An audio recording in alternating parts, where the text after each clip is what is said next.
मैं सैयद मोहम्मद कमर क्लास 7 में आज आपको बीजगणित के बारे में पढ़ाऊंगा। बीजगणित में जो है आप जानते हैं कि बीजगणित क्या है। बीजगणित जो होती है, जैसे आप पौधा वो करते हैं, कोई बीज डालते हैं तो उसके बाद जो है पौधा बढ़ता है और उसके बाद तब जा करके फल मिलता है ना, बाद में। वही चीज है बीजगणित में। बीजगणित में आपको कॉन्सेप्ट जा करके बाद में क्लियर होता है, क्योंकि आप शुरुआत कर रहे हैं तो आपको मान मालूम नहीं होता है। जैसे ए और बी और इसमें तो सबसे बड़ी चीज ये है, कोई भी पावर होता है, जैसे बी है, बी का पावर जो होता है, हर एक का एक पावर होता है, ठीक है। घात जिसको कहते हैं, घात, तो हर एक को जब मल्टीप्लीकेशन होता है तो क्या होता है, घात जुड़ती है। जैसे b into B is equal to B square हो जाएगा, यानी एक आप घात लिखते तो नहीं, एक घात होती तो जीरो मतलब होता है। जब मल्टीप्लीकेशन करेंगे तो घात क्या होती है, जुड़ती जाती है। इसी तरह से तो आपको आज हमको पढ़ाना क्या है, सर्वसमीका। जैसे आपको सूत्र मालूम है कि a प्लस बी का होल स्क्वायर, ये होल स्क्वायर क्या है कि क्या होता है, इसका ये आपको मालूम तो है, होता है कि a square plus 2ab plus B square, ठीक है, ये होता है। मगर आपको प्रूफ करना है, कैसे सिद्ध करेंगे कि a square plus 2ab plus B square कहां से आया। तो आपको करना क्या है कि आप इसको बाद में जब आप करेंगे तो a प्लस बी एक कोष्ठ में होगा, a प्लस बी दूसरे कोष्ठ में होगा, ठीक है। और इसको आप क्या करेंगे कि एक कोष्ठ में a प्लस बी कर देंगे और उसके बाद प्लस b से मल्टीप्लाई करेंगे a प्लस बी को दो बार में। तो आपने क्या किया, a इंटू ए क्या होगा, a का power a square plus a into B, क्योंकि एक जाति का नहीं है, जाति अलग है, तो इसलिए a b बनेगा a b, ठीक है।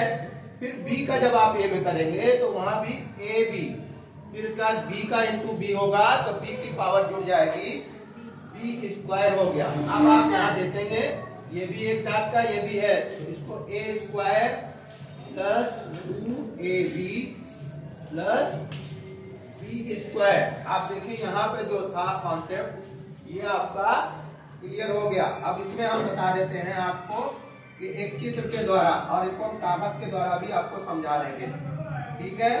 ये स्क्वायर है, इस स्क्वायर में हमने क्या किया, बराबर बराबर जितना इधर लिया उतना ही इधर से हमने काट लिया। अब आपको क्या समझ में आ रहा है, ये a है, ये a है, ये a है, ये a है, मगर जो हमने हिस्सा काटा है ये b है, ठीक है, ये b है, ठीक है, और ये भी b है, जो हिस्सा हमने काट लिया, और ये a है, तो ये a है, ये a है, इसका जो हो गया तो एक स्क्वायर बन गया, क्या a स्क्वायर बन गया, इसका क्या हो गया, ये b स्क्वायर, तो दो स्क्वायर बन गए, और ab और ab दो कोटेंगल यानी आयत तैयार हो गए, दोनों आ गए ना।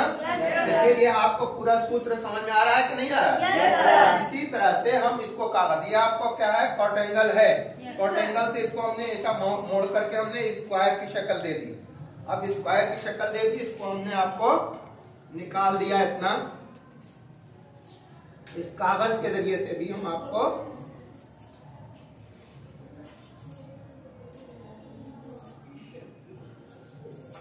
अब आपको हमने, ये हो गया क्या, स्क्वायर हो गया। अब आपने हमने क्या किया कि इधर से जितना मोड़ेंगे उतना ही हम इधर से भी मोड़ देंगे, ठीक है।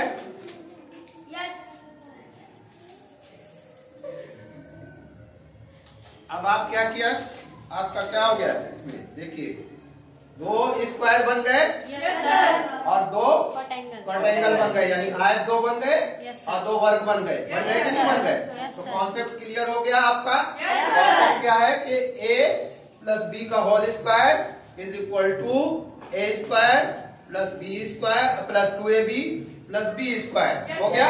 इससे मतलब सिद्ध होता है क्या कि हमने सिद्ध कर दिया इससे कि 2 वर्ग और 2 आयत बन करके आपको तैयार हो गए। तो ये सूत्र हमेशा आपको याद रखना है।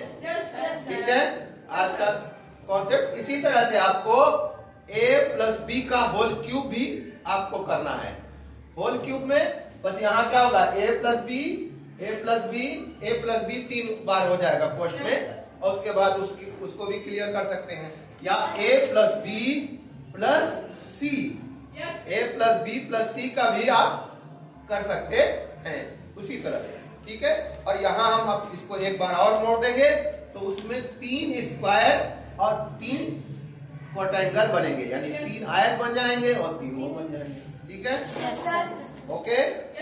अब आप लोग जो होमवर्क दिया जाएगा उस होमवर्क को करके आप लोग लाएंगे।